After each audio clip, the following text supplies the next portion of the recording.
হবা। সো আমি আর কথা বাড়াবো না, বরাবরের মতোই আমরা চলে যাব আমাদের আলোচনায়। তো শুরুতে আমি যে আলোচনাটা আজকে তোমাদের সাথে করব সেটা হচ্ছে, খেয়াল করবা, যে আলোচনাটা করব সেটা হচ্ছে আমাদের প্রথম যে প্রশ্নটা ঢাকা বিশ্ববিদ্যালয় 20-21 সেশনের যে প্রশ্নটা সর্বপ্রথম এসেছে সেই প্রশ্নটা নিয়ে কথা বলবো। এই প্রশ্নটা আমাদের খুবই গুরুত্বপূর্ণ একটা অধ্যায় থেকে এসেছে, আমরা জানি। এই প্রশ্নটা আমাদের এসেছে হিসাব বিজ্ঞান প্রথম পত্রের, ওকে, হিসাব বিজ্ঞান প্রথম পত্রের অষ্টম অধ্যায়, অর্থাৎ অবচয় থেকে। প্রথম পত্রের অষ্টম অধ্যায়ের নাম হচ্ছে দৃশ্যমান অদৃশ্যমান সম্পদের হিসাব রক্ষণ, যেটাকে আমরা অবচয় নামে জেনে থাকি, সে অবচয় থেকে এসেছে। সো সবাইকে রিকোয়েস্ট করব, সবাই সবার জায়গা থেকে লাইভটাকে একটু শেয়ার করে দাও। ওকে, আমরা চলে যাচ্ছি আলোচনায়। তো শুরুতে যে প্রশ্নটা এসেছে আমি জাস্ট একটু পড়ে নিচ্ছি, যে কয়েক বছর পূর্বে ঝিলমিল ট্রেডার্স 5 লক্ষ টাকা ব্যয়ে একটি অফিস সরঞ্জাম ক্রয় করে, যার ভগ্নাবশেষ মূল্য নির্ধারণ করা হয়েছে 50,000 টাকা, যেখানে বার্ষিক 10% হারে সরল রৈখিক পদ্ধতিতে অবচয় করার কথা বলা হচ্ছে।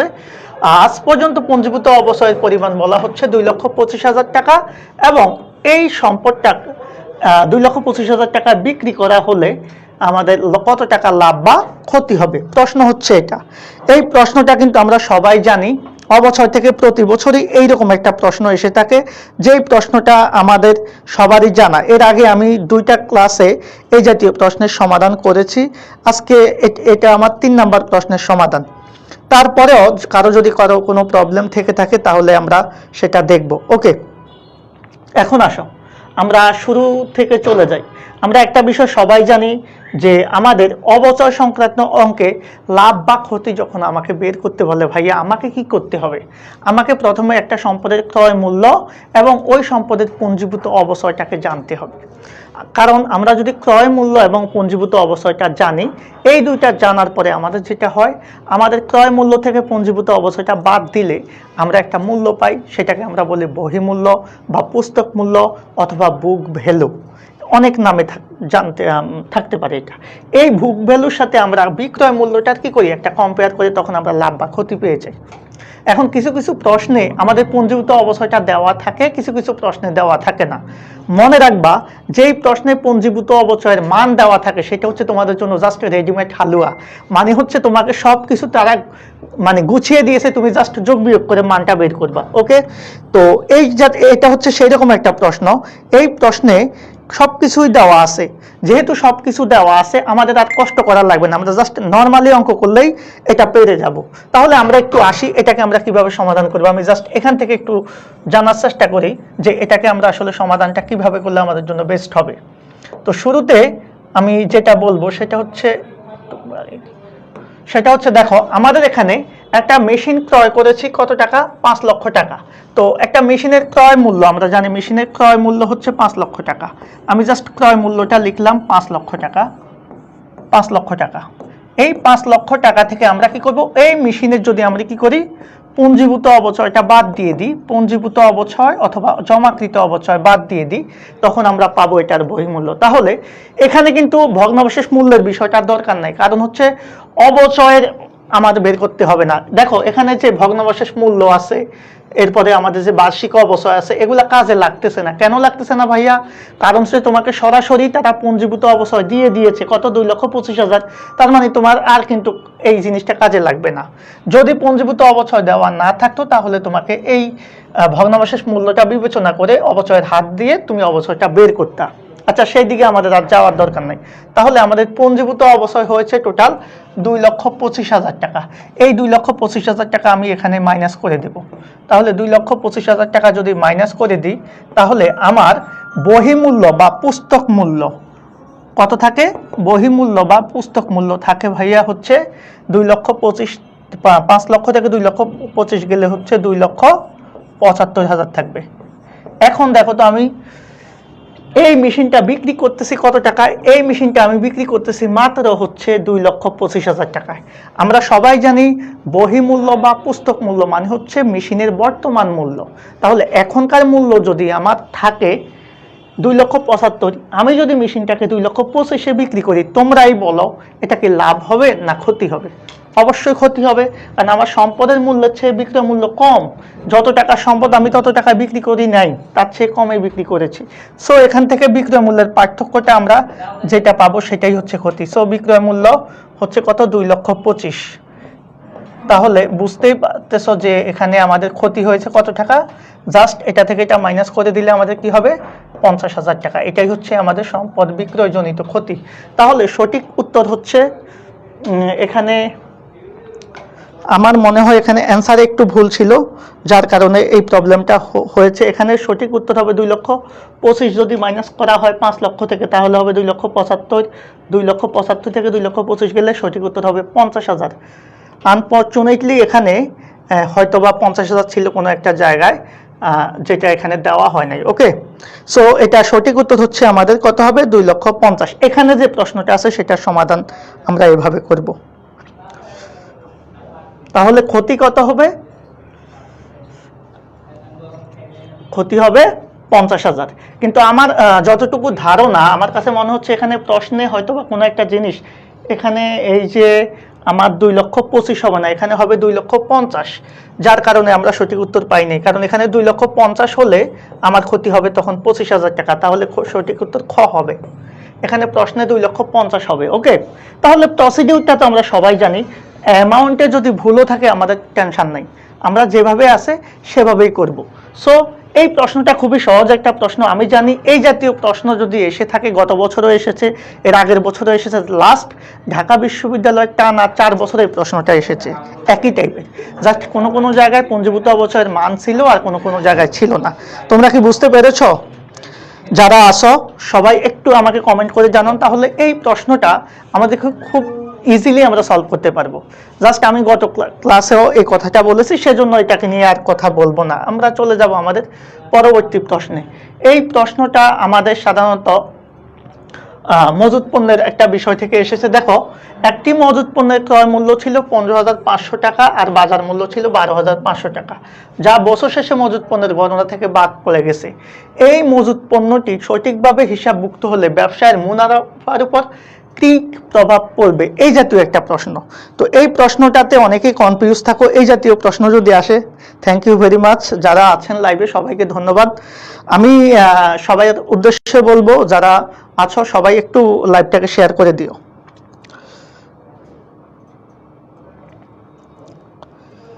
আচ্ছা, আমরা যেখানে ছিলাম আমরা সেখানে চলে যাই।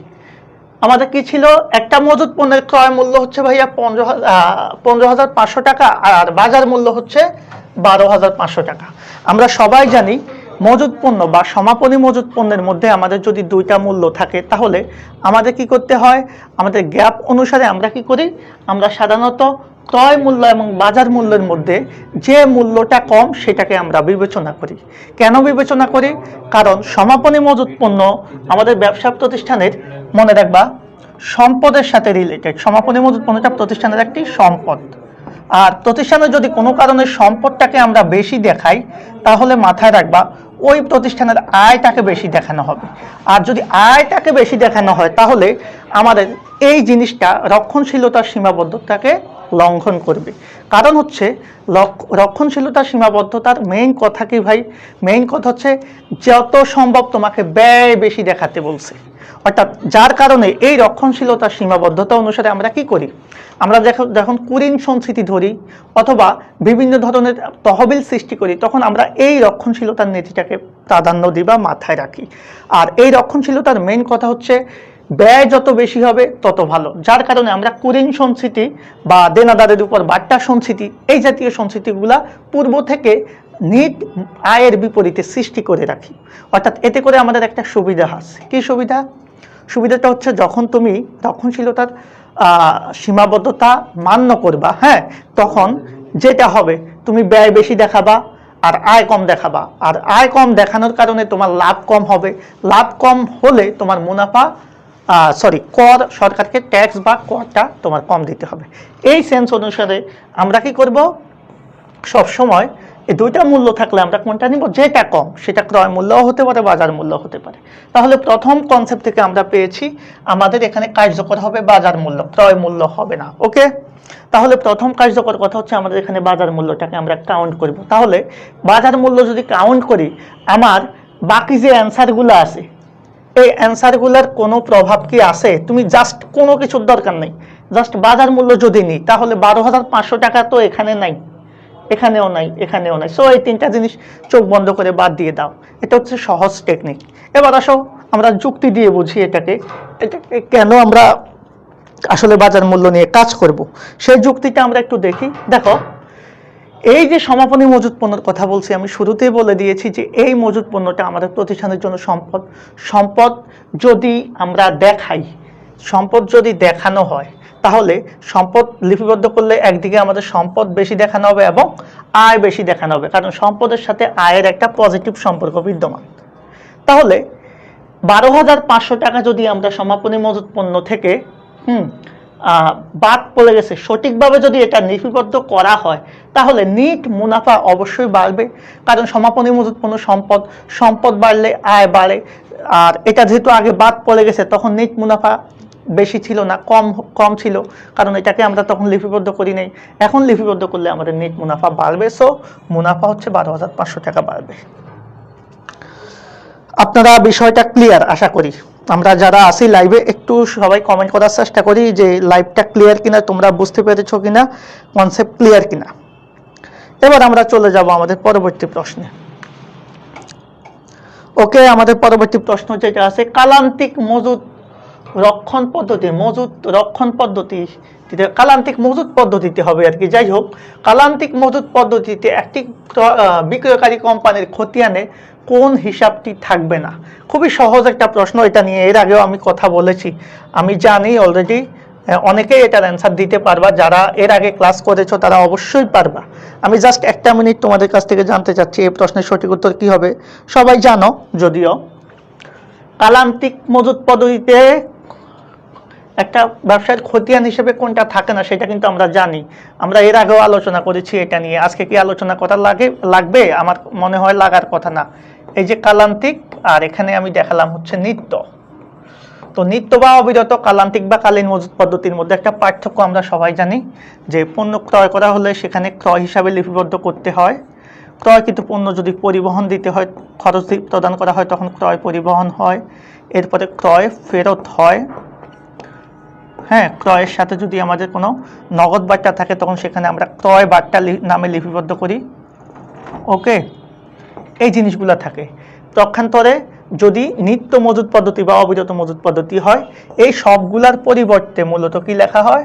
মজুত পণ্য নামে লেখা হয়। এগুলাকে আমরা জাবেদা করার সময় এই জিনিসগুলো খুব ভালোভাবে দেখে এসেছি। ওকে, এটা তো আমরা সবাই জানি। যারা লাইভে আসো তারা একটু বলো। দেখো, এটা যদি হয়ে থাকে এরপরে আমরা যেটা করব, দেখো সেটা হচ্ছে আমার যদি বিক্রয় করা হয়। এখন দেখো, এই ক্রয়ের সাথে আমাদের এখানে একটা প্রারম্ভিক মজুতের সম্পর্ক থাকে। আর একটা বিষয় মাথায় রাখবা, এই কালান্তিক মজুত পদ্ধতিতে আমাদের যেটা হয়, ক্রয়ের সাথে আমাদের একটা মজুত থাকে যেটাকে আমরা বলি হচ্ছে প্রারম্ভিক মজুত, যেটা নিয়ে আমরা অঙ্ক করি। কিন্তু নিত্য মজুত পদ্ধতিতে মজুত পণ্য নামে একটা মজুত পণ্যই থাকে, এখানে প্রারম্ভিকের সমাপনী মজুত পণ্য থাকে না। কারণ হচ্ছে প্রতিদিনই কিন্তু হিসাব রাখা হয় কতটুকু পণ্য আসলো, কতটুকু গেল, যার কারণে প্রারম্ভিকের সমাপনীর বিষয়টা কার্যকর হয় না এক্ষেত্রে। আর এক্ষেত্রে আমাদের পণ্য বিক্রয় করার জন্য দুইটা জাবেদা দিতে হয়, একটা হচ্ছে পণ্যের বিক্রয় মূল্যের জন্য, আর একটা হচ্ছে পণ্যটির বিক্রিত পণ্যের ব্যয়ের জন্য। ওকে, বিক্রিত পণ্যের ব্যয়ের জন্য, এই দুইটা জিনিসের জন্য। দ্যাট মিনস আমরা এখান থেকে একটা বিষয় খুব ক্লিয়ারলি বুঝতে পারছি যে আমাদের এখানে মূলত নিত্য বা অবিরত মজুত পদ্ধতিতে মূলত আমাদের খতিয়ানে আমাদের বিক্রিত পণ্যের ব্যয়টা থাকে, কিন্তু কালীন বা কালান্তিক মজুত পদ্ধতির খতিয়ানে কখনোই বিক্রিত পণ্যের ব্যয়টা থাকে না। ওকে, সো এই বিষয়টা থেকে কিন্তু আমরা বুঝতে পারছি যে আমাদের যেটা করতে হবে, আমাদের কি করতে হবে, আমাদের সঠিক উত্তর কোনটা নিতে হবে। তোমরাই বলো, সঠিক উত্তর অলরেডি আমি বলে দিয়েছি, এখন তোমরা জাস্ট একটু রিপিট করো তো। অবশ্যই কি হবে? ক। কারণ এই যে কালীন পদ্ধতিতে আমাদের বিক্রয়কারী খতিয়ানে কি থাকবে না, এই যে বিক্রিত পণ্যের ব্যয়, এটা থাকবে না। আই থিঙ্ক বিষয়টা ক্লিয়ার তো। এবার আমরা আমাদের পরবর্তী, স্যার স্ক্রিন দেখা যাচ্ছে না, স্ক্রিন দেখা যাচ্ছে, স্ক্রিন দেখা যাচ্ছে, এখন দেখা যাচ্ছে কিনা একটু বলো তো, একটু কমেন্ট করে জানাও তো আবার স্ক্রিন দেখা যাচ্ছে কিনা। Okay, thank you very much, thank you. Okay, যারা লাইভে আছেন মনে করবেন তারা অনেক সৌভাগ্যবান। কেন সৌভাগ্যবান? এই যে আমার ক্লাস করতেছেন, এটাই আপনার বড় সৌভাগ্য, কারণ এই ক্লাসগুলো অনেক সময় আপনি টাকা দিয়েও পাবেন না। হ্যাঁ, আমাদের পরবর্তী প্রশ্ন, এই প্রশ্নটাও এসেছে আমরা জানি আমাদের একটা জাতীয় প্রশ্ন, এটা হচ্ছে জাতীয় প্রশ্ন। এই প্রশ্নটার নাম দিয়েছি আমি জাতীয় প্রশ্ন। আমাদের দেশে মাঝে মধ্যে দেখো না, অনেক সময় জাতীয় আপা হয়, জাতীয় ভাইয়া থাকে, জাতীয় ক্রাশ থাকে, হ্যাঁ, জাতীয় ওই যে কি বলে, জাতীয় মানে অনেক কিছুই আছে। যাই হোক, ওই রকম এটা একটা জাতীয় প্রশ্ন, কারণ এই প্রশ্ন নিয়ে আমাদের অনেক ধরনের জল্পনা কল্পনা, হ্যাঁ, সৃষ্টি হয়েছে। এই প্রশ্ন নিয়ে অনেক লেখালেখি পর্যন্ত হয়েছে। সো যাই হোক, এই প্রশ্ন নিয়ে আসলে কনফিউশন থাকবেই। তবে আমি দুইটা ওয়ে বলবো, দুইটা ওয়ের মধ্যে যেটা বেস্ট হয় সেটা তোমরা চিন্তা করে নিতে পারো। তাহলে কোনটি বিলম্বিত মুনাফা জাতীয় ব্যয়? ভাইয়া, বিলম্বিত মুনাফা জাতীয় ব্যয়ের মধ্যে আমরা জানি এটার কনসেপ্টটা কি। এটা কনসেপ্টটা হচ্ছে, মাথায় রাখবা, বিলম্বিত মুনাফা জাতীয় ব্যয়টা মূলত সনাতন অ্যাকাউন্টিংয়ের একটা ধারণা, মূলত, হ্যাঁ, সনাতন হিসাব বিজ্ঞানের একটা ধারণা। এই সনাতন হিসাব বিজ্ঞানের ধারণা অনুসারে বিলম্বিত মুনাফা জাতীয় ব্যয়ের বিষয়টা এসেছে। এখন এই যে সনাতন হিসাব বিজ্ঞানের ধারণা, এই সনাতন হিসাব বিজ্ঞানের ধারণায় বিলম্বিত মুনাফা জাতীয় ব্যয়টা আসলে কি? এই বিলম্বিত মুনাফা জাতীয় ব্যয় মানে হচ্ছে, কিছু কিছু মানুষ দেখবা দেখতে খুবই মানে সুন্দর, কিন্তু কাজ করে একেবারে মনে করো কার মতো, ভিলেনের মতো। ওকে, তাহলে কিছু কিছু মানুষ আছে তাদের দেখতে দেখা যায় একরকম, কিন্তু তাদের কার্যকলাপ আবার অন্যরকম। ওই যে কিছু আছে না, যে নাম রাখছে, যাকে ওইদিকে আর গেলাম না। তাহলে এই যে মানুষগুলা, তার আচার আচরণের সাথে, তার শারীরিক গঠনের সাথে দেখবা যে কোনো মিল নাই। তো একই রকমভাবে আমাদের অ্যাকাউন্টিং করতে গেলে আমরা দেখি যে আমাদের কিছু কিছু ব্যয় আছে যেটা দেখতে আমাদের মুনাফা জাতীয় ব্যয়ের মতো মনে হয়, কিন্তু এটা কাজ করে মূলধন জাতীয় ব্যয়ের মতো, বা মুনাফা জাতীয় ব্যয়ের যে মানে যে ধারণা সেটাকে এটা মান্য করে না। এই জাতীয় ব্যয়গুলোকে আমরা বলবো হচ্ছে বিলম্বিত মুনাফা জাতীয় ব্যয়। আচ্ছা, আমার ক্লাস কি আপনাদের ভালো লাগতেছে না? আমি বুঝতেছি না ক্লাস কেমন লাগতেছে। আপনাদের যে ক্লাসে অ্যাক্টিভ থাকেন খুব কম। তো একটা বিষয় খেয়াল করো, এই ব্যয়টা দেখতে কার মতো? দেখতে মুনাফার মতো, মানে ছোট, কিন্তু কাজ করে কার মতো? মূলধনের মতো। যেহেতু এটা হচ্ছে আমাদের ওই টাইপের একটা লেনদেন, যেটা আমাদের দেখা গেছে বর্তমানে অনেক, তোমাদের মতো উঠতি বয়সে অনেকে আছে, দেখা গেছে একই সাথে দুই নৌকায় পাও দিছে। এটা হচ্ছে এই দুই নৌকায় পাও দেওয়া একজন ব্যক্তি, এই বিলম্বিত মুনাফা জাতীয়, মানে এটার কিছু অংশ আমাদের মুনাফা জাতীয় ব্যয়ের মধ্যে যায়, আর কিছু অংশ মূলধন জাতীয় ব্যয়ের মধ্যেও যায়, যার কারণে এই ব্যয়টা নিয়ে কনফিউশন হয়। মেইন কথা হচ্ছে এটা। এখন আসো, এই যে বিলম্বিত মুনাফা জাতীয় ব্যয়, এটার ধারণা তো আমি বললাম দেখতে মুনাফা জাতীয়, কিন্তু কাজ করবে মূলধন জাতীয় ব্যয়ের মতো, যার কারণে এই ব্যয়টাকে তুমি না পারবা মুনাফায় ফেলতে, না পারবা মূলধনে ফেলতে। তাহলে এটাকে আলাদাভাবে সংজ্ঞায়িত করা হয়েছে অন্য নামে, কি নাম? বিলম্বিত মুনাফা জাতীয় ব্যয়ের নামে। এখন আসো, তুমি দিয়েছো অগ্রিম ভাড়া, হ্যাঁ, এটা নিয়ে আমি কথা বলবো। থ্যাংক ইউ ভেরি মাচ, দিয়েছো, বাট এটা নিয়ে কথা আছে, কারণ এই প্রশ্নটা নিয়ে আজকে যে ব্যাখ্যাটা দিব সেটা অনেক দিন পর্যন্ত মনে রাখবা। থ্যাংক ইউ মতামত দেওয়ার জন্য। তবে আমরা এখানে এখন চলে যাব আমাদের মেইন আলোচনায়। এতক্ষণ তো করলাম শয়তানি, আলোচনা করি নাই। তো যেহেতু শয়তানি করেছি, এখন আমরা আলোচনায় চলে যাচ্ছি। সবাই একটু খেয়াল করো, তাহলে ক্লিয়ার হয়ে যাবা। কি ক্লিয়ার করব ভাইয়া? ক্লিয়ার করব, এটা যেহেতু সনাতন অ্যাকাউন্টিং এর একটা ধারণা, সেহেতু মাথায় রাখবে এই সনাতন অ্যাকাউন্টিং এ বিলম্বিত মুনাফা জাতীয় ব্যয়ের মধ্যে সর্বপ্রথম আছে কিন্তু আমাদের প্রাথমিক খরচ, হ্যাঁ, বিলম্বিত বিজ্ঞাপন, আরও আছে, হ্যাঁ, বিলম্বিত বিজ্ঞাপন, শেয়ার অপহার, অবলেখকের কমিশন, গবেষণা খরচ, হ্যাঁ, গবেষণা খরচ, আরো অনেক বিলম্বিত মুনাফা জাতীয় ব্যয়ের সংজ্ঞা অনেক। তাহলে একটা বিষয় খুব ক্লিয়ারলি শুনো, যেহেতু এটা সনাতন অ্যাকাউন্টিং এর একটা ধারণা, তো সনাতন অ্যাকাউন্টিং এর মেইন ধারণাটা হচ্ছে বিলম্বিত মুনাফা জাতীয় ব্যয়ের। আমি একটু আগে ব্যাখ্যা করে দেখালাম সেটা। এখন যেহেতু এটা সনাতন অ্যাকাউন্টিং এর ধারণা, সেজন্য আমরা অপশানে গিয়ে প্রথমে চিন্তা করব সনাতন অ্যাকাউন্টিং এর কথা। যদি সনাতন অ্যাকাউন্টিং এর বিষয়টা আমরা না পাই তখন আধুনিক। এখন প্রশ্ন হচ্ছে এখানে আমরা তো বর্তমানে অধিকাংশ অ্যাকাউন্টিং এর অধিকাংশ প্রশ্ন আধুনিক অ্যাকাউন্টিং এর নিয়মে সলভ করে, কিন্তু কিছু কিছু প্রশ্ন বা কিছু কিছু টপিকসই হচ্ছে সনাতন অ্যাকাউন্টিং এর ধারণা থেকে আসছে, যার কারণে আমরা এই প্রশ্নের উত্তরে আমার কাছে মনে হচ্ছে পার্সোনালি সনাতন অ্যাকাউন্টিং এর ধারণা হিসাবে প্রাথমিক খরচটাকে গ্রহণযোগ্য মনে হবে অধিক। আর আধুনিক অ্যাকাউন্টিং এ কিন্তু আমরা জানি আধুনিক অ্যাকাউন্টিং যেটা, সে অ্যাকাউন্টিং অনুসারে যে কোনো প্রকারের অগ্রিম খরচকে আমরা কি করব, হ্যাঁ, বিলম্বিত মুনাফা জাতীয় ব্যয়ের মধ্যে ফেলতে পারবো, যে কোনো প্রকারের অগ্রিম ব্যয়। এখন সেই অনুসারে আমাদের কিন্তু ঘ হয়। তো এটা নিয়ে অনেক বেশি কনফিউশন ছিল, এটা নিয়ে অনেক বেশি জল্পনা কল্পনা ছিল। আমার বইয়ে আমি এটাকে খুব সুন্দর করে ব্যাখ্যা সহ উপস্থাপন করে দিয়েছি। যদি কেউ বইটা নিয়ে থাকো বা নাও, তাহলে অবশ্যই এটা পড়তে পারবা, খুব সুন্দরভাবে আমি ব্যাখ্যা দিয়ে দিয়েছি। তাহলে দুইটা বিষয় ক্লিয়ার, অ্যান্সার দুইটাই সঠিক হতে পারে। তবে আমাকে যদি বলো কোনটা বেশি গ্রহণযোগ্য, আমি বলবো অবশ্যই গ, প্রাথমিক খরচ। কেন প্রাথমিক খরচ?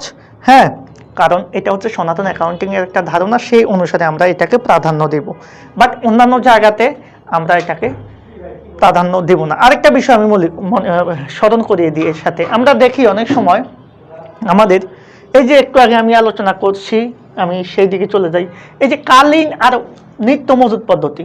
আমরা অনেক সময় অঙ্ক করতে গেলে আমরা যখন সমীকরণের প্রভাব দেখাই যে নিট বা পরিমাণগত পরিবর্তন নাকি গুণগত বা কাঠামোগত পরিবর্তন, তখন আমাদের দুইটা কিছু কিছু প্রশ্ন এমন হয় আমাদের কালীন পদ্ধতিতে অ্যান্সার হয়, নিত্য পদ্ধতিতেও অ্যান্সার হয়। কিছু কিছু পদ্ধতিতে আমরা কালীন পদ্ধতিতে অ্যান্সার পাই না, কিন্তু নিত্য পদ্ধতি করলে অ্যান্সার পাই। তাহলে দুইটা পদ্ধতির মধ্যে যে পদ্ধতিতে অ্যান্সার আসবে সেটা নেব, এটা হচ্ছে প্রথম কথা। এখন যদি এমন হয় একই সাথে দুইটা পদ্ধতি আছে, কালীন পদ্ধতিতেও আছে অবিদিত মজুদ পদ্ধতি, তাহলে বলো তো কোন পদ্ধতিতে তুমি অ্যান্সারটা নিবা? আমাকে একটু কমেন্ট করে জানাও। ধরো মনে করো এমন একটা প্রশ্ন এসেছে, এটা আমি ওই অধ্যায় করতে গেলে তোমাদেরকে দেখাবো, বা আমাদের পেইড কোর্সে আমি এটাকে আলাদাভাবে এই জাতীয় সমস্যাগুলোকে আলাদাভাবে চিহ্নিত করে আলাদা স্লাইড করে সেগুলোকে আলোচনা করেছি।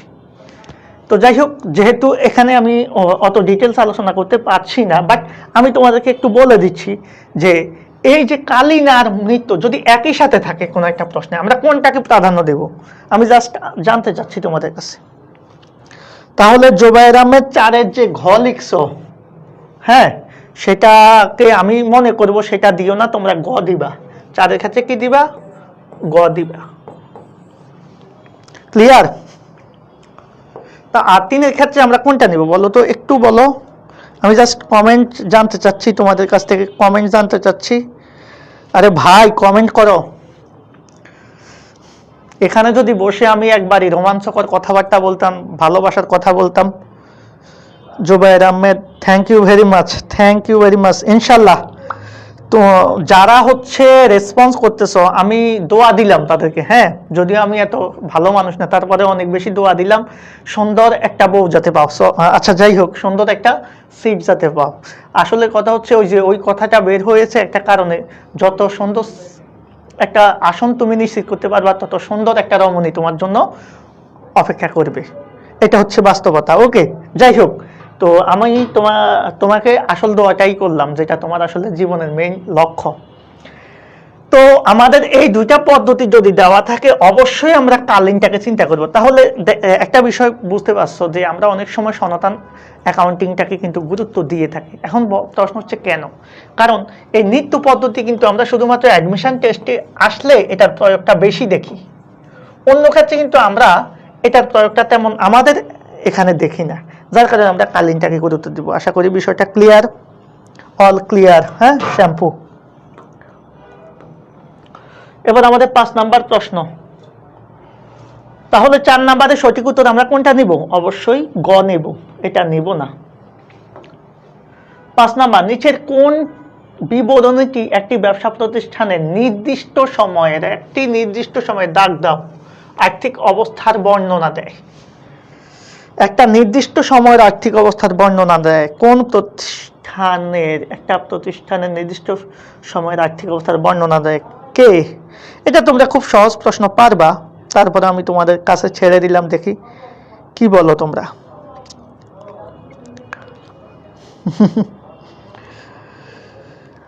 ওকে, আমাদের পরবর্তী প্রশ্নের সঠিক উত্তর কি হবে?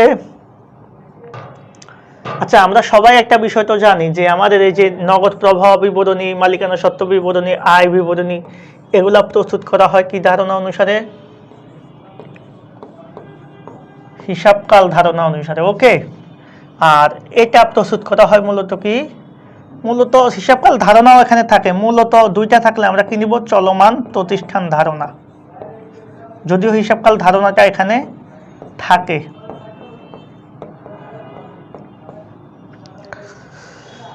আরেকটা বিষয় আমরা একটু বলি, এই আর্থিক অবস্থার বিবরণী যেহেতু আলাদা একটা ধারণার অনুসারে প্রস্তুত করে, এটা কিন্তু আমাদের একটা নির্দিষ্ট সময়বিন্দুর জন্য বা নির্দিষ্ট তারিখের জন্য বা নির্দিষ্ট সময়ের জন্য প্রস্তুত করা হয়। অর্থাৎ এটা নির্দিষ্ট কোনো তারিখ নেই যে 1 মাসের জন্য করতে হবে, 2 মাসের, এইরকম কোনো কিছু নাই।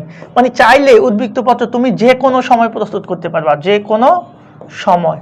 এখন যে কোনো সময় বলতে আমরা কি বুঝি? যে কোনো একটা নির্দিষ্ট সময়ের জন্য। আর বাকি সেগুলা কিন্তু একটা নির্দিষ্ট মানে স্পেসিফিক বলে দিবে। সো এটা হচ্ছে একটা নির্দিষ্ট সময়ের আর্থিক অবস্থার বর্ণনা দিবে, মূলত হচ্ছে আমাদের উদ্বৃত্তপত্র। আর এই উদ্বৃত্তপত্রকে আমরা আধুনিক অ্যাকাউন্টিংয়ে কি বলি? আমরা আধুনিক অ্যাকাউন্টিংকে বলি হচ্ছে, এটাকে কি বলতো, এটার আধুনিক নাম কি? আমরা যে পদ্ধতিটা জানি। ওকে, থ্যাংক ইউ ভেরি মাচ। হ্যাঁ, থ্যাংক ইউ ভেরি মাচ। এই যে দোয়া দিলাম, এই দোয়া দেওয়ার কারণে এখন কিন্তু এই আরেকজনও অ্যান্সার দিচ্ছে। হ্যাঁ, Meenakshi Das, thank you. Zubair Ahmed, thank you very much. তোমরা দুইজন অনেক বেশি রেসপন্স করতেছো, তোমাদেরকে মন থেকে ধন্যবাদ। আশা করি তোমাদের মনের আশা সৃষ্টিকর্তা পূরণ করবে। ওকে, যে যেটা চাও সেটাই পাবা ইনশাল্লাহ। তো যেটা বলতেছিলাম, উদ্বৃত্তপত্রের আরেকটা নাম হচ্ছে আর্থিক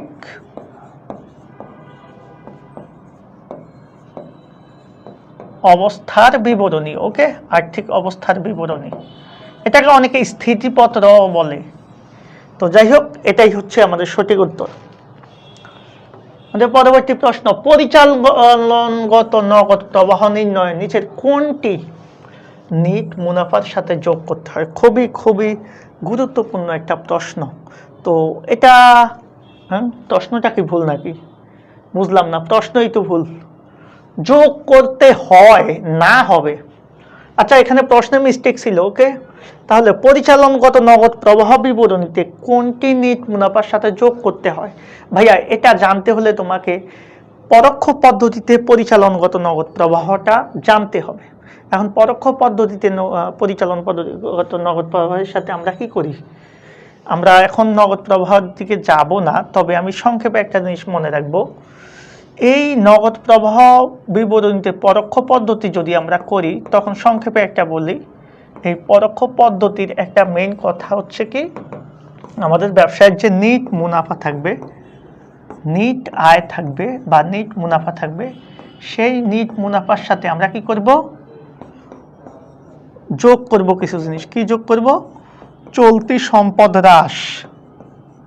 চলতি সম্পদ হ্রাস, সেখানে অবশ্যই নগদ বা ব্যাংক বাদে বাকি যেগুলো থাকবে সেগুলো আমি বিস্তারিত পরবর্তীতে কোনো এক সময় ক্লাসে আলোচনা করব। চলতি সম্পদ হ্রাস, চলতি সম্পদ হ্রাস কেন মূলত যোগ করব? সরি, আমি এখানে মাইনাসের চিহ্ন কেন দিলাম? এটা যোগ হবে। চলতি সম্পদ হ্রাস কি হবে? যোগ হবে। কেন যোগ করব? আর চলতি সম্পদ যদি হ্রাস যোগ হয়, তাহলে মনে রাখবা চলতি সম্পদ বৃদ্ধি কি হবে? বিয়োগ হবে। চলতি সম্পদ বৃদ্ধি যদি বিয়োগ হয়, তাহলে চলতি দায়, আমি সম্পদ আর দায়টা লিখবো শুধু, বাকিটা লিখবো না। তাহলে চলতি সম্পদ হ্রাস যদি কি হয়? যোগ হয়, তাহলে চলতি দায় বৃদ্ধি কি হবে? বিয়োগ হবে। সরি, চলতি দায় বৃদ্ধিও তো যোগ হবে, চলতি দায় হ্রাস হবে বিয়োগ। চলতি দায় হ্রাস লিখবো এখানে, চলতি দায় কি হবে? হ্রাস। কি হবে? বিয়োগ হবে। এবার চলতি সম্পদ আর চলতি দায় লিখে দিয়েছি, বাকিগুলা চলতি সম্পদ আর চলতি দায় হ্রাসটা লিখে দিয়েছি। তাহলে চলতি সম্পদ বৃদ্ধি পেলে বা চলতি দায় বৃদ্ধি পেলে এই দুইটার বিপরীত হবে। আরেকটা জিনিস হচ্ছে অনগদ ব্যয়। অনগদ ব্যয় বলতে হচ্ছে আমরা জানি অবচয়, অবলোপন বা সম্পদ বিক্রয়জনিত ক্ষতি। অবচয়, অবলোপন, সম্পদ বিক্রয়জনিত ক্ষতি কি হবে? যোগ হবে। বিক্রয়জনিত ক্ষতি কি হবে? যোগ হবে। এরপরে যেটা পাবো সেটাই হবে পরিচালনগত নিট নগদ প্রবাহ। তাহলে এই থিমটা মাথায় রাখতে হবে আমাদেরকে। এই থিমটা মাথায় রাখার জন্য আলাদা একটা টেকনিক আছে, যেটা আজকে আসলে তোমাদেরকে এখানে পড়ানো বোঝানো সম্ভব না, ডিটেলস সময় লাগবে, আমি জাস্ট আলোচনা করছি। তাহলে পরোক্ষ পদ্ধতিতে নিট আয়ের সাথে এই তিনটা জিনিস কি কি? চলতি সম্পদের হ্রাস, চলতি দায়ের হ্রাস বা বৃদ্ধি বা চলতি সম্পদের বৃদ্ধি, অথবা অনগদ ব্যয় বা এই জিনিসগুলো আমরা যোগ করব। তাহলে এটার বিপরীতে এই যে চলতি সম্পদ, একটা জিনিস খেয়াল করো। তাহলে এখন প্রশ্ন হচ্ছে এখানে সঠিক উত্তর কি? পরিচালনগত নগদ প্রবাহ নির্ণয় নিচের কোনটি নিট মুনাফার সাথে যোগ করতে হয়? তাহলে আমরা দেখি, আমাদের এখানে যদি আমরা তাকাই তাহলে একটা জিনিস খেয়াল করো। প্রথমে আমাদের অবচয় পেয়েছি, অবচয়, তাহলে এটাও তো যোগ করতে হয়, এটা যোগ হবে, ভালো কথা। এরপরে দেখো অবলোপন, বিনিয়োগ বিক্রয়জনিত মুনাফা মানে সম্পদ বিক্রয়জনিত মুনাফা, এটা মূলত বিয়োগ হবে। তার মানে হচ্ছে চলতি দায়ের বৃদ্ধি কি হবে বলো তো? চলতি দায়ের বৃদ্ধি কিন্তু যোগ হবে। যেহেতু চলতি দায়ের হ্রাসটা বিয়োগ হচ্ছে, তার মানে চলতি দায় বৃদ্ধি হলে কি হবে? যোগ হবে। তার মানে এটাও হয়, এটাও যোগ হয়। এরপর চলতি সম্পদের হ্রাস, আমরা শুরুতেই দেখলাম চলতি সম্পদ হ্রাস পেলে কি হচ্ছে? যোগ হচ্ছে। সো এটাও যোগ হচ্ছে। এখন প্রশ্ন অনুসারে আমাদের অ্যান্সার তো তিনটা এসে যায়। তার মানে প্রশ্নটাতে ভুল ছিল। প্রশ্নটাতে ভুল ছিল হচ্ছে, প্রশ্নটা এমন হতো পরিচালনগত নগদ প্রবাহ নির্ণয় নিচের কোনটি নিট মুনাফার সাথে যোগ করতে হয় না। তাহলে অ্যান্সার হতো কোনটা? এটা। আমি কি তোমাদেরকে বোঝাতে পেরেছি? তাহলে এখানে সঠিক উত্তর কোনটা? অ্যাকচুয়ালি সঠিক উত্তরটা নাই। প্রশ্ন যদি বলতো যে কোনটি যোগ করতে হয় না, তাহলে সঠিক উত্তর হতো আমাদের কি? খ। আর এখানে তিনটাই সঠিক উত্তর। ভুল হয়েছে প্রশ্নটাতে। তোমরা কি বুঝেছ? তোমরা এত অল্প সংখ্যক মানুষ যদি ক্লাস করো তাহলে ক্লাসের মর্যাদা থাকে বলো?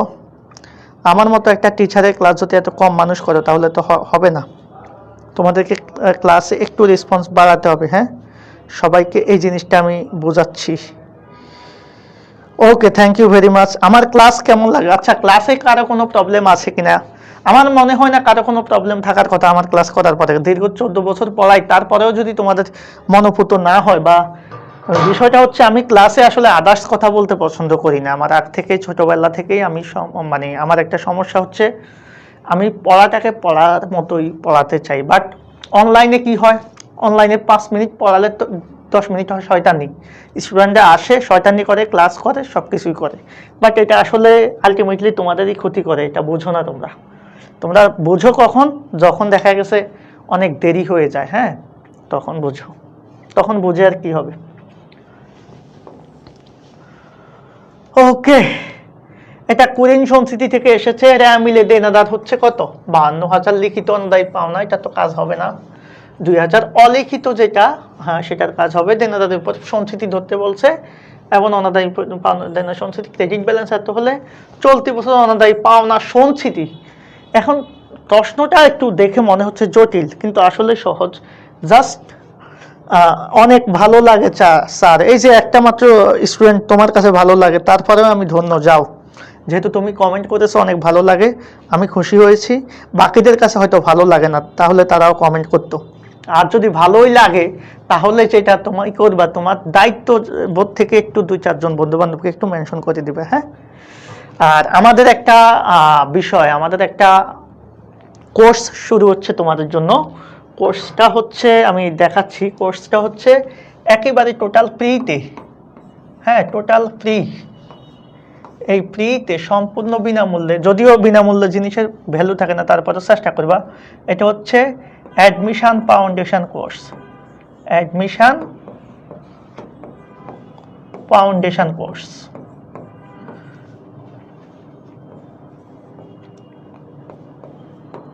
Admission foundation course for C unit. For C unit মানে হচ্ছে শুধু বিজনেস স্টাডিজ এর স্টুডেন্টদের জন্য, যেখানে আমি এই কোর্সটা টোটাল দায়িত্বে আমার থাকবে। যেখানে আমি কি করব, আমি তোমাদেরকে বেসিক ক্লাস, একটু খেয়াল করবা, বেসিক ক্লাস প্লাস হচ্ছে এক্সাম, দেখো যে সুবিধাটা পাবা তোমরা, প্লাস হচ্ছে সলভ ক্লাস। আর কিছু লাগবে? তবে হ্যাঁ, এখানে আমি টোটাল সব যে পড়িয়ে ফেলবো বিষয়টা তা না, এটা হচ্ছে টোটাল বেসিকটা কনসেপ্ট করা ক্লাস। সেজন্য বেসিক ক্লাস থাকবে আমাদের অ্যাকাউন্টিং এ হচ্ছে 8টা, সরি অ্যাকাউন্টিং এ থাকবে 10টা, অ্যাকাউন্টিং এ থাকবে 10টা, ম্যানেজমেন্টে থাকবে হচ্ছে 8টা, আর এক্সাম থাকবে হচ্ছে অ্যাকাউন্টিং এ 10টা, ম্যানেজমেন্টে 10টা, আর সলভ ক্লাস থাকবে হচ্ছে অ্যাকাউন্টিং এ 5টা, ম্যানেজমেন্টে 3টা। এই টোটাল বিষয়টা তোমরা আমার এখান থেকে পাবা সম্পূর্ণ ফ্রি। হ্যাঁ, একেবারে ফ্রি।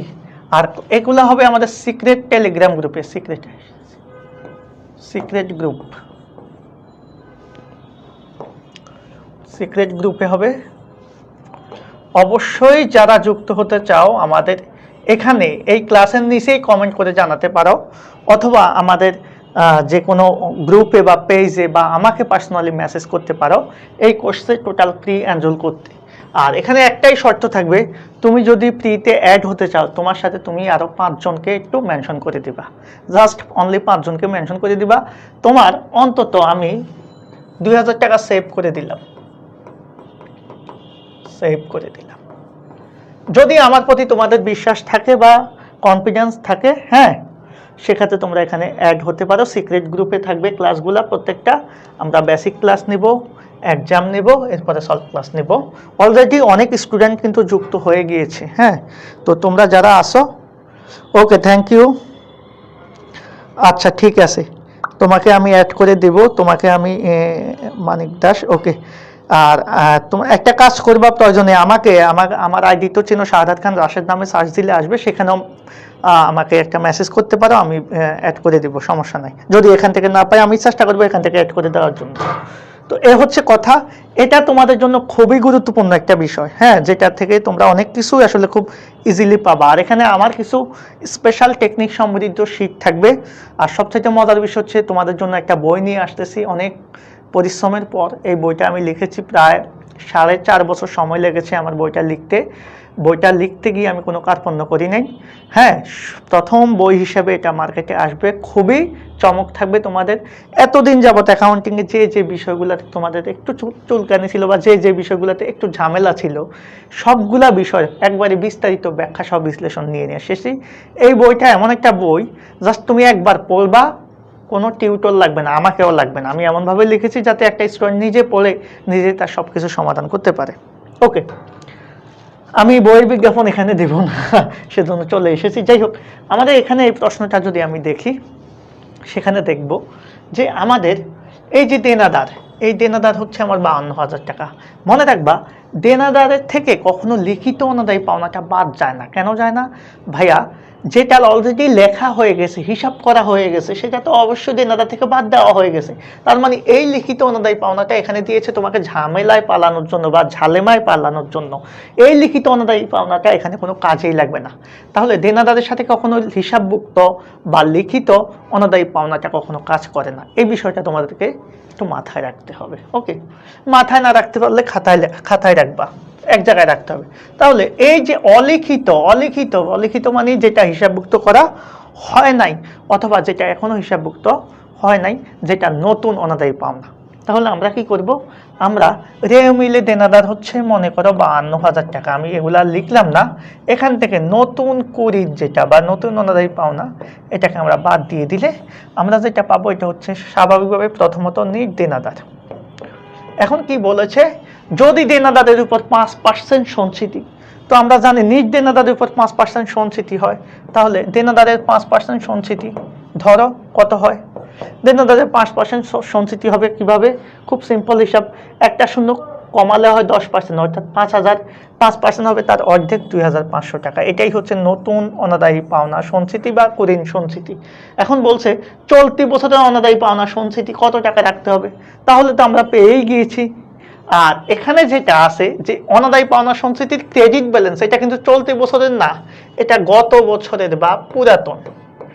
সো এটাও এখানে কাজে লাগবে না। দেখো প্রশ্নগুলো হয় কি, প্রশ্নগুলোতে যেটা করে একাধিক তথ্য তোমাকে দিয়ে দেয় যেটার সাথে এই প্রশ্নের আসলে রিলেশন নাই, বাট রিলেশন না থাকলেও আমরা যেটা করি, আমরা ভুল করে সেই তথ্যটার সাথে কাজ করে ফেলি। এটাই হচ্ছে সবচেয়ে বড় প্রবলেম।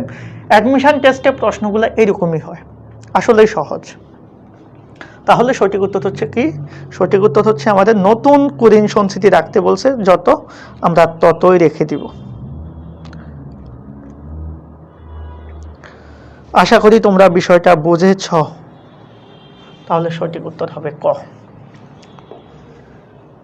ওকে, আমাদের এই কোর্সে তোমরা অ্যাড হয়ে যাবা টোটালি ফ্রিতে। হ্যাঁ, আমি আর বলবো না এটা নিয়ে, যেভাবে সাজিয়েছি তোমাদের জন্য আশা করি অনেক বেশি হেল্প হবে। আমি চাচ্ছি যে অন্তত মিনিমাম 2000 স্টুডেন্টকে একেবারে ফ্রিতে সেবা দেওয়ার জন্য। সো আমার যে উদ্দেশ্য, সেই উদ্দেশ্য যাতে তোমরা সফল করতে পারো, সেজন্য তোমরা একটু আমাকে যদি মনে হয় যে স্যার আমাদের জন্য চেষ্টা করতেছে বা স্যার পরিশ্রম করতেছে, জাস্ট স্যারের জন্য একটা কাজ করি, আমার 2-4টা বন্ধু বান্ধব থাকলে আমি তাকে একটু আমার সাথে অ্যাড করে দিই। এটা জরুরি না তোমাকে করতেই হবে, বাট আমি জাস্ট রিকোয়েস্ট করতেছি, কারণ যত বেশি গ্রুপটা বলা হবে তোমাদের কম্পিটিশনটা তত বেশি স্ট্রং হবে। ওকে,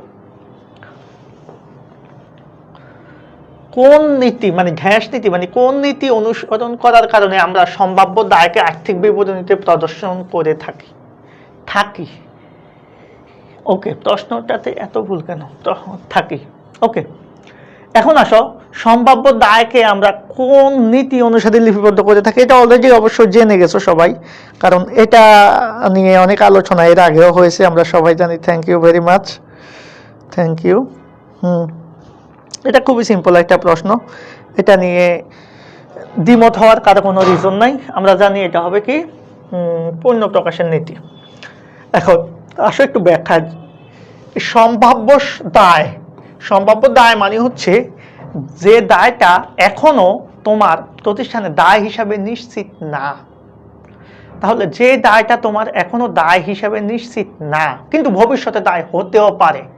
ওই যে হতেও পারে, হ্যাঁ, একটা গান আছে না জেমসের, হতেও পারে বন্ধু, ওই রকম আর কি। তাহলে হতেও পারে, কোনো তো গ্যারান্টি নেই।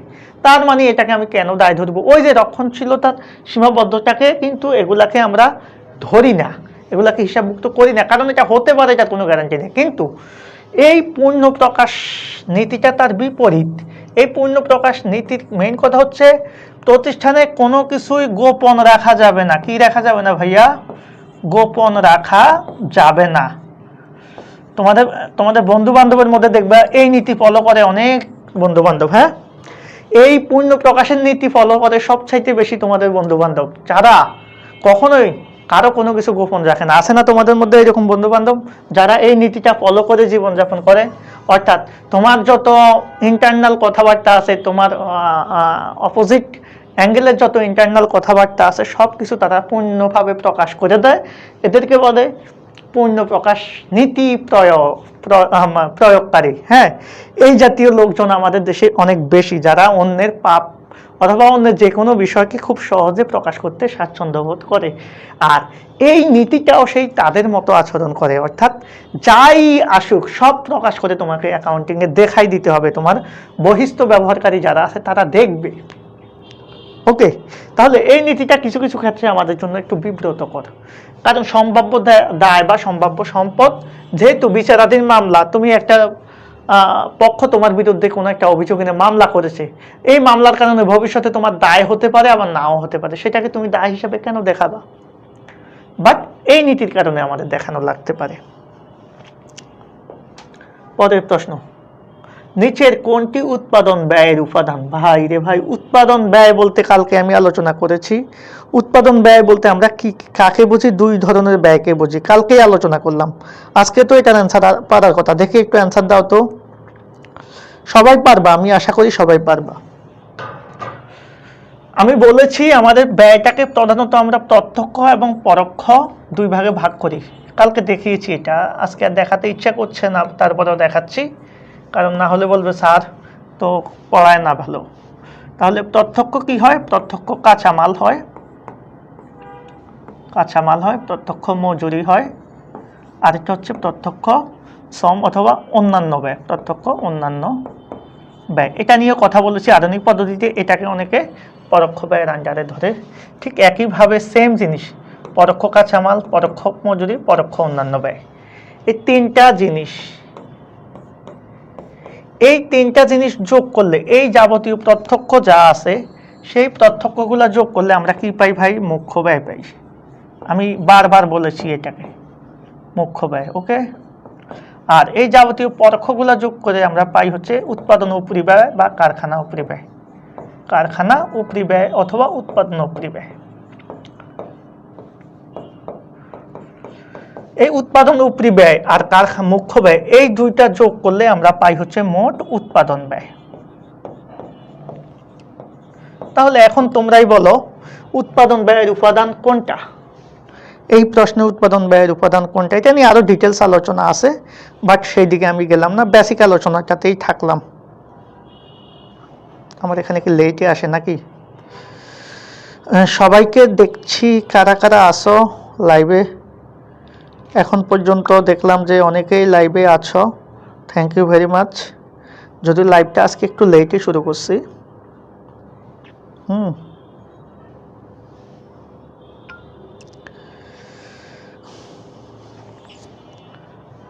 নয়ের খ, thank you very much, thank you very much. Okay, সামনের দিকে চলে যাব। 10 নাম্বার, খুবই সহজ এবং কমন প্রশ্ন, অ্যাকাউন্টিং ইকুয়েশনের প্রশ্ন, সো আমরা এটা পারবো। এটা কি সলভ করাতে হবে না? তোমরাই পারবা, বলো তো। 10 নাম্বার প্রশ্ন যেটা ছিল, কত হবে না আমাদের? ওই যে অ্যাকাউন্টিং ইকুয়েশন ধরে করো, এ সমান এল প্লাস ওই বা ই, এটা ধরে করলে হবে। আমাদের সম্পত্তি 70,000 টাকা কমেছে, 70,000 টাকা এখানে মাইনাস কমেছে,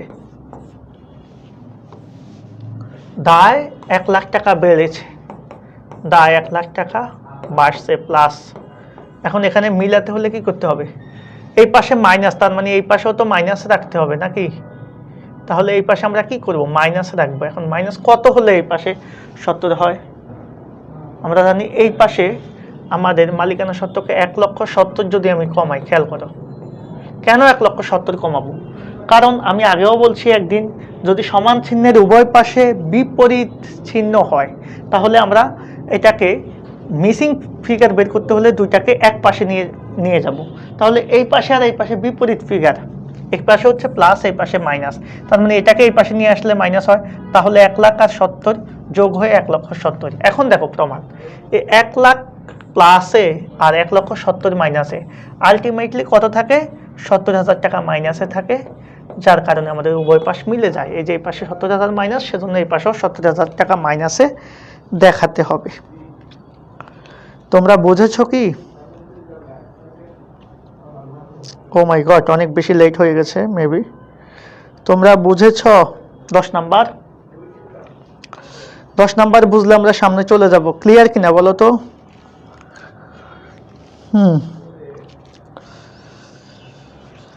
আমরা এবার চলে যাব আমাদের 11 নাম্বার প্রশ্নে। 10 নাম্বার ক্লিয়ার?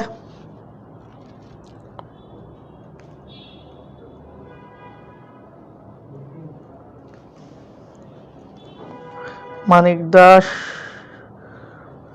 না, 10 নাম্বার কি হবে? 10 নাম্বার ক হবে না, 10 নাম্বার খ হবে, কমবে। এটা কি ক্লিয়ার? এই যে আমি তো 1,70,000 টাকা এখানে বাড়াতে পারবো না, কারণ দায় বাড়ছে। দায় বাড়লে আমার কি করতে হবে? একটা জিনিস মাথায় রাখবা, সমজাতীয় একই পাশে যদি আমাদের দায় বাড়ে তাহলে অবশ্যই মালিকানা সত্ত্ব কমাতে হবে ভাই, দুইটা একসাথে বাড়বে না। এমন মানে দুইটা একসাথে বাড়বে যদি এই দিকে একবারই বেশি অ্যামাউন্ট থাকে তখন, না হলে দুইটা একসাথে বাড়ার পসিবল নয়। অর্থাৎ একবার যদি আমাদের সম্পদ বাড়ে আবার সম্পদ কি হবে? কমবে। ঠিক একইভাবে দায় বেড়েছে সেজন্য মালিকানা সত্ত্ব কমবে, অথবা দায় যদি কমতো তাহলে মালিকানা সত্ত্ব বাড়তো। Clear? Okay, thank you very much. আমি একটু টায়ার্ড হয়ে যাচ্ছি, সেজন্য আজকে বেশি করতেছি না। এরপরের যে প্রশ্নটা হচ্ছে আমাদের খুবই কমন একটা জনপ্রিয় প্রশ্ন, বিক্রয়যোগ্য পণ্যের ব্যয়। সো এটাকে আমি সবসময় এইভাবে করানোর চেষ্টা করি, জাস্ট ওই যে আমাদের কিসের কনসেপ্ট দিয়ে, কালীন আর নিত্য মজুদ পদ্ধতির মতো আর কি। তাহলে আমরা এখানে সবসময় মাথায় রাখবো এই পাশে আমরা প্রারম্ভিক মজুদ, হ্যাঁ, এই পাশে হবে হচ্ছে সমাপনী মজুদ। আমি জাস্ট দেখাচ্ছি, এই পাশে হচ্ছে আমাদের বিক্রিত পণ্যের ব্যয়, একটু আগে দেখালাম ব্যয়। এরপরে হচ্ছে আমাদের এই পাশে হচ্ছে কৃত পণ্যের ব্যয়। এখন কৃত পণ্যের ব্যয় কিভাবে হয়? কৃত পণ্যের ব্যয় মানে হচ্ছে ক্রয়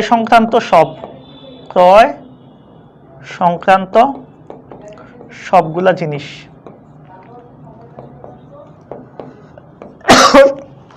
এই দুইটা যোগ করলে আমরা কি পাই? দেখো এই পাশে যেটা হয় সেটাকে আমরা বলি বিক্রয়যোগ্য পণ্যের ব্যয়। দেখা যাচ্ছে কিনা একটু জানাও তো, বিক্রয়যোগ্য পণ্যের ব্যয়, উভয় পাশে সেম জিনিস। এই পাশেও আমাদের বিক্রয়যোগ্য পণ্যের ব্যয় হয়, এই পাশেও আমাদের বিক্রয়যোগ্য পণ্যের ব্যয় হয়। তাহলে এখন আমরা যে কোনো ভাবে বিক্রয়যোগ্য পণ্যের ব্যয় বের করতে পারবো, কারণ আমাকে প্রশ্নে চেয়েছে বিক্রয়যোগ্য পণ্যের ব্যয়ের পরিমাণ কত ছিল। এখন আমার প্রশ্নে যে তথ্য থাকবে, এই পাশের তথ্য থাকলে এই পাশ দিয়ে করব, এই পাশের তথ্য থাকলে আমি এই পাশ দিয়ে করব। তাহলে আমরা দেখি আমাদের কি আছে। আমাদের প্রারম্ভিক মজুদ পণ্য আছে, মানে এই পাশের তথ্য দেওয়া আছে, আমি জাস্ট এখানে দেখাচ্ছি। তাহলে প্রারম্ভিক মজুদ পণ্য হচ্ছে 25,000 টাকা, আমি এখানে লিখলাম 25,000, খেয়াল করবা। এরপর হচ্ছে হিসাবকালে ক্রয়, আমি বলছি কৃত পণ্যের ব্যয়ের মধ্যে ক্রয় সংক্রান্ত সব আসবে। যেমন কি আসবে? কৃত পণ্যের ব্যয়ের মধ্যে আমরা জানি ক্রয় যা আছে তা লিখব। ক্রয় কত হচ্ছে? ক্রয় হচ্ছে 50,000 টাকা, আমি 50,000 টাকা এখানে লিখব, ক্রয় 50,000। এটার সাথে যদি কোনো আন্ত পরিবহন থাকে বা ক্রয় পরিবহন থাকে সেটার যোগ হবে, ফেরত থাকলে মাইনাস হবে। তাহলে ক্রয় ফেরত 2,500 মাইনাস হবে, আন্ত পরিবহন 15,000 কি হবে? প্লাস হবে। তাহলে ক্রয় ফেরত, পরিবহনটা যোগ করে দিই আগে, তাহলে হয়ে যায় পরিবহন, ক্রয় পরিবহন 15,000 আমরা যোগ করে দিলাম। আর ক্রয় ফেরত যেটা, ফেরত 2,500 টাকা আমি মাইনাস করে দিলাম, 2,500 টাকা আমি মাইনাস করে দিলাম। ওকে, তাহলে কি থাকলো? দেখো 50 আর 15 হচ্ছে 65, 65 থেকে 63, 62,500। এই টাকাটার নাম হচ্ছে কিন্তু কৃত পণ্যের ব্যয়। তাহলে এখানে আমরা কৃত পণ্যের ব্যয়টা কিভাবে বের করবো বলো তো? এটা কিন্তু পরীক্ষায় মাঝে মধ্যে আসে, কৃত পণ্যের ব্যয়। তাহলে কৃত পণ্যের ব্যয়টা আমরা একটু বের করে নেব শুরুতে। তোমরা কি বুঝতেছ কৃত পণ্যের ব্যয় আমরা কিভাবে বের করব? কৃত পণ্যের ব্যয় আমরা বের করব হচ্ছে আমাদের কি করব? ক্রয়ের সাথে ক্রয় পরিবহন যোগ করব, ক্রয় ফেরত বাদ দিলে আমরা যেটা পাবো সেটা কৃত পণ্যের ব্যয়। সো এখানে কৃত পণ্যের ব্যয় আমরা পেলাম হচ্ছে 62,500। তাহলে আমাদের বিক্রয়যোগ্য পণ্যের ব্যয় হয়ে যাবে। তাহলে আমাদের বিক্রয়যোগ্য পণ্যের ব্যয় কত হবে? এই 25,000 সাথে 62,500 যোগ করো, তাহলে 87,500 টাকা। 87,500 টাকা কোথায় আছে? সেটাই হচ্ছে আমাদের সঠিক উত্তর ঘতে। আমরা সবাই বুঝছি আশা করি প্রশ্নটা। এখন যদি এটা না থাকতো তাহলে এই পাশ থেকে করতাম। ওকে, আবার এখন এখানে যদি যে কোনো সমাপনী মজুদ পণ্য বা বিক্রিত পণ্যের ব্যয় থাকে তখন আমরা যে কোনো একটার মান পেয়ে যাব বিক্রিত পণ্যের ব্যয়। এই টেকনিকে আমরা অনেকগুলো অঙ্ক করতে পারবো। তার পূর্বে আমাকে বলো তোমরা ক্লিয়ার কিনা এটা।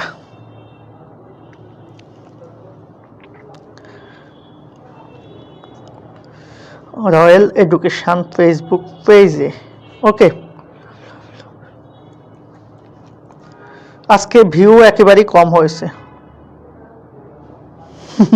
আপনার ক্লাস মিস করি স্যার।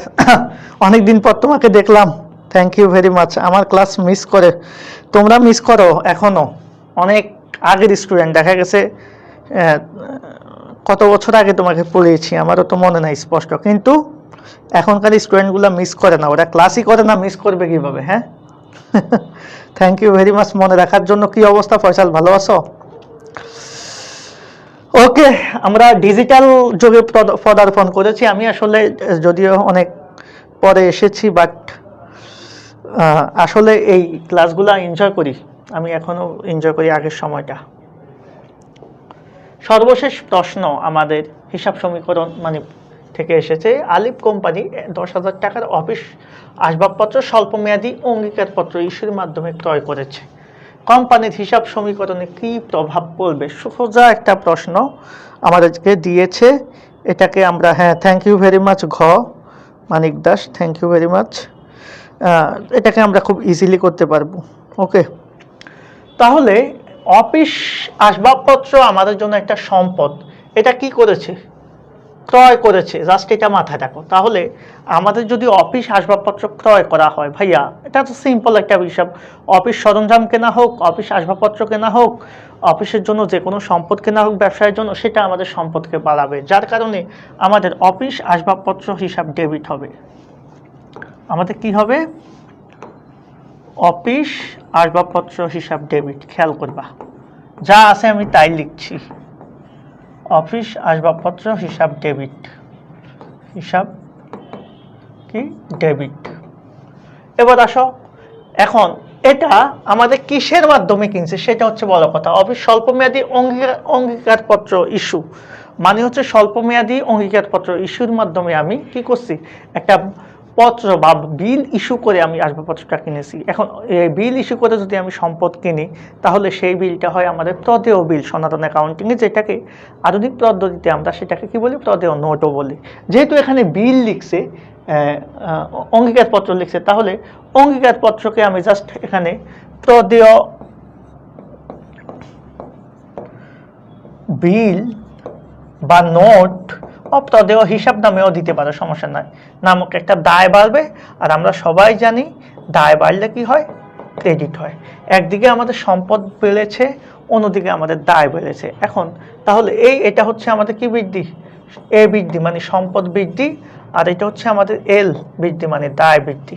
এটা হচ্ছে আমাদের এই লেনদেনের জাবেদা। তাহলে আমরা একইভাবে দেখতে পাচ্ছি যে আমাদের অঙ্গীকারপত্র ইস্যুর মাধ্যমে আমাদের যে বিলটা, যে অফিস আসবাবপত্রটা এসেছে, যার কারণে আমাদের একই সাথে কি হবে, সম্পদও বাড়বে, দায়ও বাড়বে।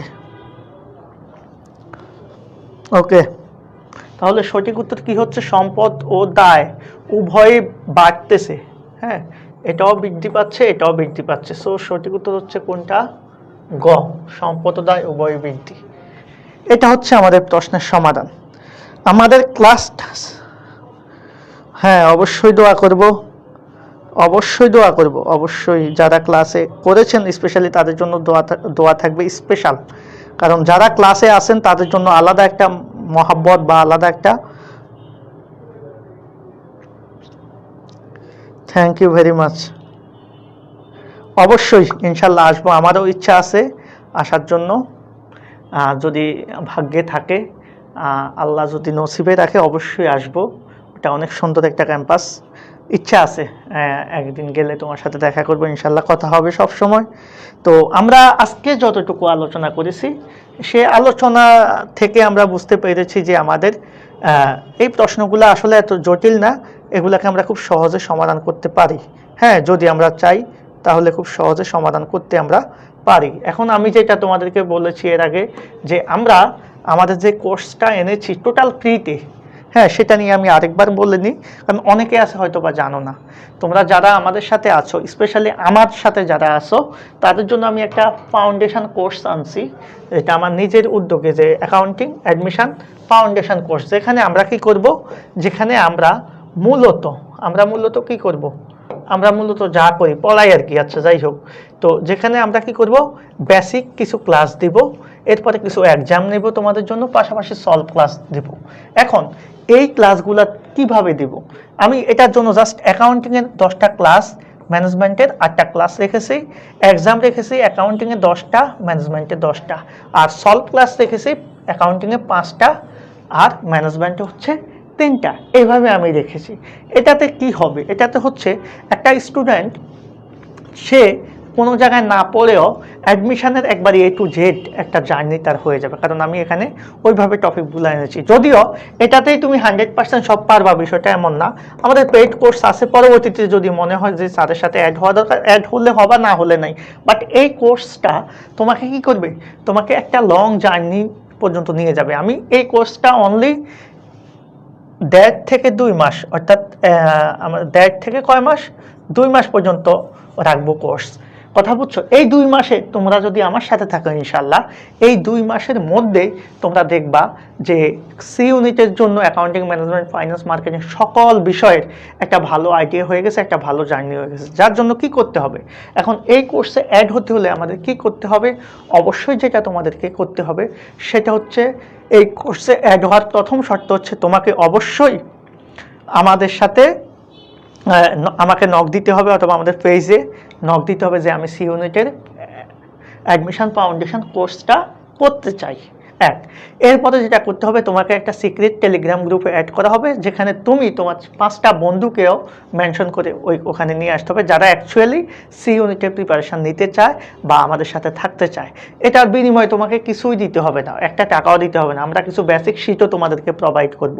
এর পাশাপাশি যারা অ্যাকাউন্টিংয়ে A to Z জানতে চাও, তারা চাইলে আমার বইটা নিতে পারো। আর যদি মনে হয় যে বই আমার লাগবে না, সেটা তোমার পার্সোনাল অপিনিয়ন, সেটা নিয়ে আমি বলবো না, কারণ আমি বিজনেস করার জন্য আসি নাই ভাই।